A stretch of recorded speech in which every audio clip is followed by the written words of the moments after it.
Thank you very much. I'm gonna speak about the regional strategy that was behind for what Venezuela is suffering right now, because you may think that Venezuela is an isolated case, but it has a regional explanation. So the first thing I want to say is there are three ways in which Europe can contribute to end socialism and promote free markets in Latin America. The first way, socialism is socialism, here in Mars, in Latin America, and in Asia. There is no way that you can help us by saying that socialism works in Europe, but in Latin America it doesn't, because we have a culture where just socialism always gets corrupted. No. Socialism always leads to corruption, and first comes socialism and then corruption, because socialism gives absolute power. And what happens with absolute power? Well, absolute corruption. So what we need to understand is that socialism means the control of all the production by a small group in government.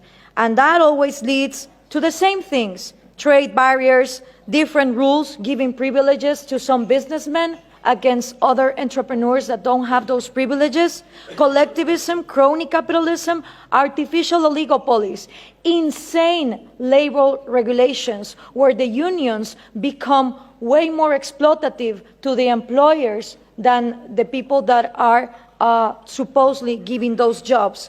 So we need to understand that instead of having the discussion of inequality about material goods, we need to start talking about equality under the law. If we are not all equal under the law, then the disasters of Venezuela happen. So what we need from Europe is that speech of understanding that socialism doesn't work.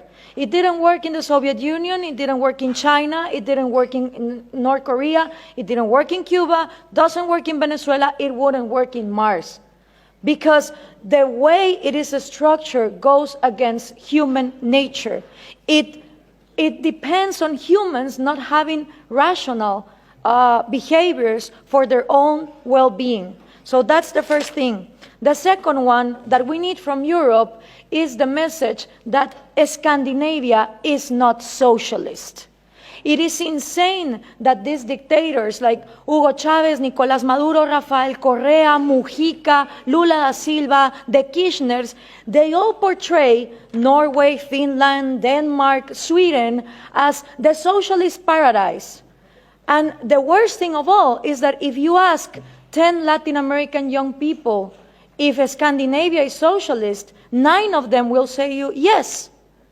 And there are a lot of things that we should copy from Scandinavia, but socialism is not one of them. Scandinavia is always ranking on the top of the Index of Economic Freedom and Human Liberty that the Cato Institute is now measuring. So if there's one thing that we should copy from Scandinavia is property rights. It would be absolutely out of this planet to think that a Swedish major will wake up one morning and say, expropriate, nationalize your house. That just doesn't happen. So it is absolutely absurd that countries in Latin America that are in the low ranking of economic freedom portray Scandinavia as examples of socialism. But you know why this happens? Because the mixing of information also comes from Europe. Why? Because there's also this obsession with giving us aid instead of giving us trade. And the thing with foreign aid coming from Europe is that it finances the Marxist ideas, the NGOs that are against free market and that are against property rights. Let me give you an example. Most of people in Finland and Norway have no idea that their taxes they pay go to foreign aid for a Guatemalan NGO that is led by an indigenous Marxist leader, Bernardo Caal, who uses that money to be against hydroelectric power. Being Norway one of the countries #1 in hydroelectric power, where no one would think to close down a hydroelectric industry, they give tax-paying money to people in Guatemala that close down hydroelectric power. So if we are obsessed with this foreign aid given to Marxist leaders that are against property rights, free market, and the Western way of life, then we're not gonna be able to prosper. And according to trade, the European Union is fixated that they should trade with Latin America in regions, in blocks. Well, that is just not possible, because the region that I come from, which is Central America, the 5 smallest countries of all our region, Guatemala, El Salvador, Nicaragua, Honduras, and Costa Rica, right now, 2 of them, Nicaragua and El Salvador, are ruled by socialism of the 21st century. So how can I negotiate as a bloc when I have 2 countries that are not willing to open to free trade? And for these 3 ways to work, you need to understand something about Latin America. I had 2 slides, 2 pictures, if we could put them on, please. The first thing is Latin America has always been ruled by dictators. Then Fidel Castro comes in, and he is successful in making a Marxist guerrilla. In the moment that Castro comes in and he makes a Marxist guerrilla, all the countries in Latin America start copying and pasting that model.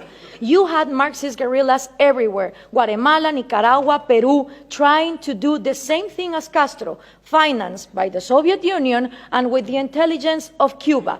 1989 comes, the Soviet Union collapses, and the left Marxist wing of Latin America, the socialist sectors, they are in trouble, because now they don't have the money of the Soviet Union to keep on going with these violent guerrillas, but they still want to come to power. So what do? Well, Fidel Castro gathers together with Lula da Silva, and they form the first Forum of Sao Paulo. The Sao Paulo Forum is a parliament that every year gathers together to further on the socialist agenda. And they start working on 1990. In 1998, they put their first president, Hugo Chavez. And that was a relief for Cuba, because the money that the Soviet Union was lacking to give, the oil of Venezuela started giving. And now that the oil prices are coming down, they are hoping for Colombia to advance on the agenda to give FARC, the Marxist guerrilla drug dealer of Latin America, places in power. If this happens, we're going to have the first narco-socialist government, which will mean that the money of drugs, it's infinite. It doesn't depend on the market like oil, and then you have another socialism of maybe the 22nd century.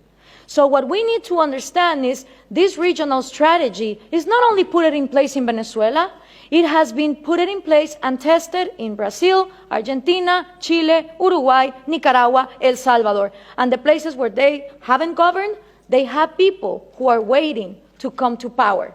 When we understand this, we also understand that when the Berlin Wall fell, and communism was a thing of the past, in Latin America, we voted for the so-called neoliberal governments, the right-wing presidents that were going to open the market.